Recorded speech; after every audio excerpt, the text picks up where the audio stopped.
Hello, this is Edward Awad. This is video 3 in a 4-part series of videos on cellular respiration and fermentation. In this video, I will talk about the coupling of the electron transport chain to the process of oxidative phosphorylation, by which the energy from oxidation of electron carriers produced in aerobic respiration is used to form ATP. We have seen in the previous videos that the process of cellular respiration, also known as aerobic respiration, involves 4 metabolic pathways. In the first 3 pathways, which are glycolysis, pyruvate processing, and the citric acid cycle, glucose is completely oxidized and its high energy electrons are transferred to the electron carriers NAD and FAD to form NADH and FADH2. These electron carriers are oxidized back to their oxidized form in the electron transport chain. As they lose their electrons to the components of the electron transport chain, the energy of these electrons is indirectly used to form ATP through the process of chemiosmosis. Therefore, it is through redox reactions that most of the ATP in aerobic respiration is produced. The last molecule in the electron transport chain that receives the electrons that originated from glucose is molecular oxygen. And it is through the reduction of molecular oxygen that water molecules are formed as the end result of the redox reactions of the electron transport chain. The electron transport chain is located on the cytoplasmic side of the plasma membrane in prokaryotic cells and the inner membrane of mitochondria in eukaryotic cells. Although the location of the electron transport chain in prokaryotic and eukaryotic cells differs, the processes of the electron transport chain are very similar in the 2 types of cells. Let's take a closer look at the electron transport chain in mitochondria. If we zoom in on the double membrane in the square on this mitochondrion, we see this. Embedded within the inner membrane of mitochondria is a huge number of electron transport chain units. Here we are showing only one unit. Each unit consists of a multitude of protein complexes and other compounds. Let's zoom in further on the inner membrane. The major components of each electron transport chain unit are 4 protein complexes numbered in Roman numerals 1 to 4, then the lipid ubiquinone, also known as coenzyme Q10 and abbreviated as Q, and a peripheral small protein known as cytochrome C. NADH and FADH2, formed through the processes of aerobic respiration, donate their electrons through redox reactions to the different components of the electron transport chain. NADH is oxidized by complex 1, and reduced complex 1 is then oxidized by ubiquinone, which in turn reduces complex 3. The reduced form of complex 1 has a higher potential energy than its oxidized form. When complex 1 is oxidized, it uses part of this energy to pump protons, or hydrogen ions, from the matrix of mitochondria and into the intermembrane space, which is the space between the 2 membranes of the mitochondrion. On the other hand, FADH2 reduces complex 2, which in turn contributes to the reduction of ubiquinone. In a way similar to complex 1, the redox reactions of complex 3 provides the energy needed to pump protons into the intermembrane space.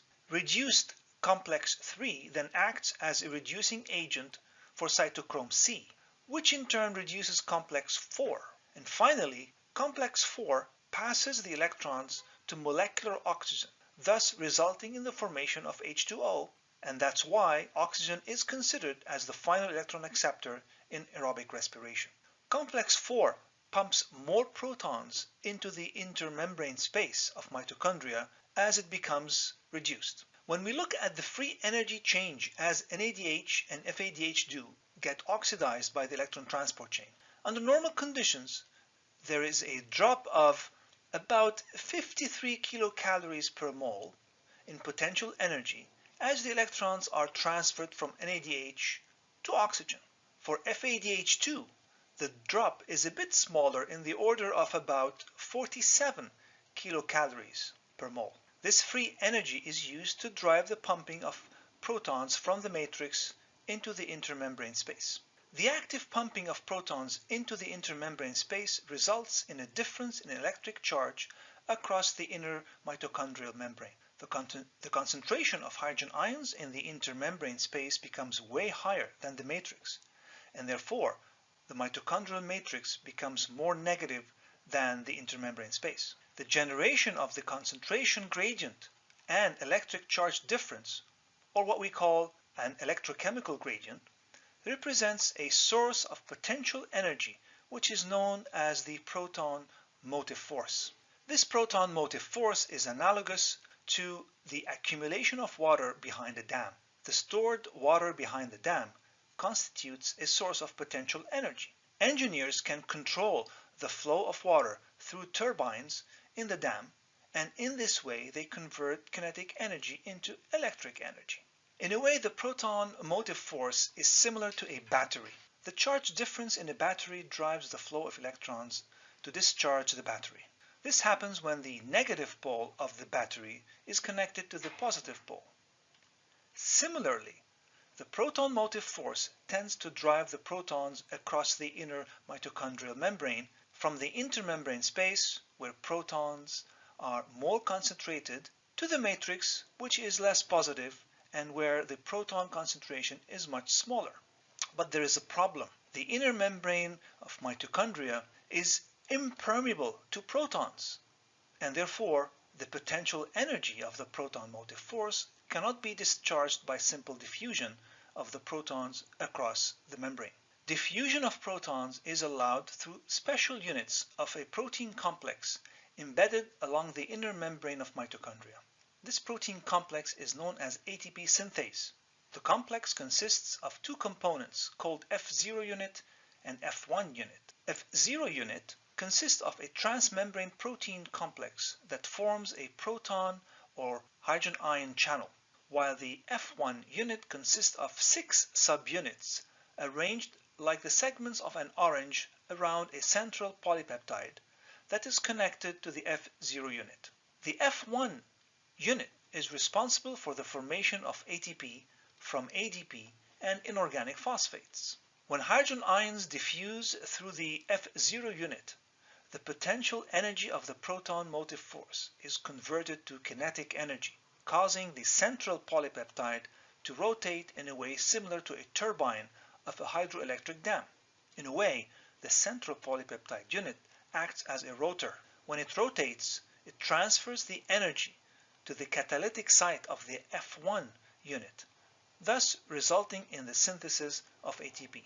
So in a way, the ATP synthase complex is a molecular motor that makes ATP, and it is very efficient as it produces 100 molecules of ATP per second. The coupling of the proton motive force and ATP synthesis is known as chemiosmosis, and the formation of ATP through chemiosmosis is known as oxidative phosphorylation, since it involves the transfer of energy from redox reactions in the electron transport chain to the proton motive force and finally to ATP. How much ATP is produced by chemiosmosis? The latest research has shown that on average, for every pair of electrons passed from NADH to oxygen via the electron transport chain, about 2.5 molecules of ATP are produced by ATP synthase. The oxidation of FADH2 by the electron transport chain results in the formation of about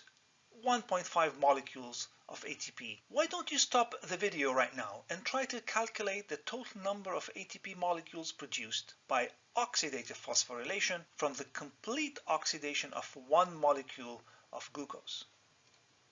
As you recall, per one molecule of glucose, 2 NADH molecules are produced in glycolysis, 2 NADH molecules produced in pyruvate processing, and 6 NADH molecules and 2 FADH2 molecules produced in the 2 turns of the citric acid cycle. When you multiply the average number of ATP produced by oxidative phosphorylation for the electron carriers at each step of the aerobic respiration, we would get a total of 28 molecules of ATP.